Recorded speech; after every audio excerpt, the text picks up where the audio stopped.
G'day there, Lee here, Fry's Garage. Got a little tech talk here. Got a little Kia Cerento airbag light. Now, I've plugged in the scan tool. We'll have a look at it. Airbag is always one of the important ones to fix. We really need that system, especially in a crash, because it's a matter of life and death. It's as simple as that. You really need to drive and upsell to the customer the importance of that. Anyway, all by the by, got the scan tool plugged in. Let's see what the fault code is, and I'll give a description of what I think it is. We'll have a look at the live data, because I'm not a fan of changing parts until we look at the live data and make a decision from there. All right, so I'll change the screen. All right, so we have fault code B1346 present.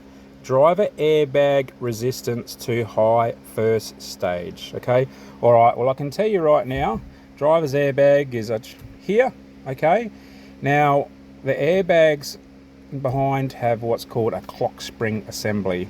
Now the clock spring has two stages in the resistance of the spring. We have stage 1, stage 2. Okay, now most people know that when they see that fault code and it's airbag resistance stage 1 or 2, they just change the clock spring, because I can tell you right now from experience, we are changing the clock spring in this car.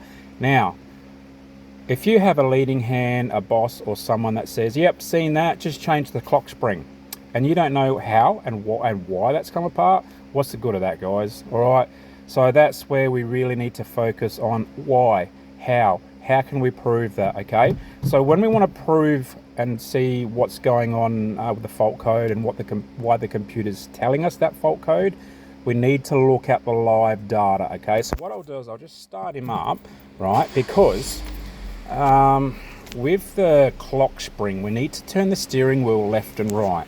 Okay, so what I'll do first is we'll go back, because we need to go to live data. Okay, so read data stream, that's it there. Alright, so we want service data, no, real-time information. Come on. Alright, what I'll do is I'll just select all of them. Now we're looking for resistance. Okay, there we go. Driver's airbag, see that? Phones. Okay, driver's airbag, DAB, first resistance, and then we got the second resistance. Okay, so 25.5 ohms. Well, that's quite high. Now let's see what happens. I'm going to turn this steering wheel. Basically, if that resistance changes at all, like at all, we have a faulty clock spring. Okay, so let's have a look. So let's actually, you know what, let's pick that data. So let's have a look at the data. Okay, so at the moment I'm not hands on the steering wheel. Okay, nothing. Now 25.5 ohms. Let me turn the steering wheel, let's see what happens, guys.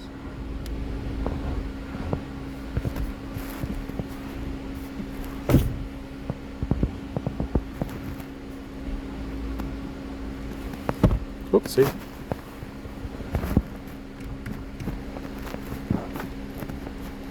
Okay, there's nothing there, and I can tell you why.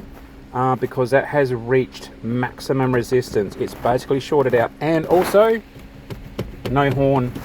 Okay, so let's just go back now. Let's go back and I'll explain that a little bit better. Okay, generally with your clock springs you're looking for about 2.5, 3 ohms. Okay, so let's look at this. So the other airbag resistance is 2.5 ohms.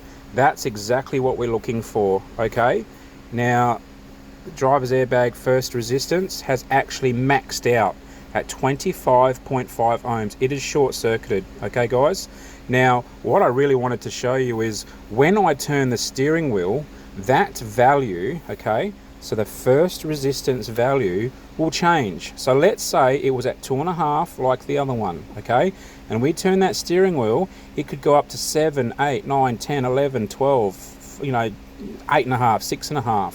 when we have a variable resistance on the clock spring, right, turning that steering wheel, it is faulty. Okay, so in this case, she's just short-circuited right out. All right, now I'm pretty sure Kia and Hyundai and a few others back in 2008 onwards had some recalls on some clock springs. This may be one of them. I'll have to do some research there and see if I can get one for free. So all right, so people, let's see why that fault code has come up. Why has the computer told us that the resistance is high? We need to find out what it is, what the cause is, not just let's change it out. I know what that is. Yeah, tell apprentice it's the clock spring, just change it, save time, just get into it, get it done. All right, well, he needs to know why. I needed to know why. I've worked it out. Okay, I've done that in the past. I've self-taught myself basically, but I did have some good help years ago with some extremely talented older mechanics. Unfortunately, they are sort of hard to get these days.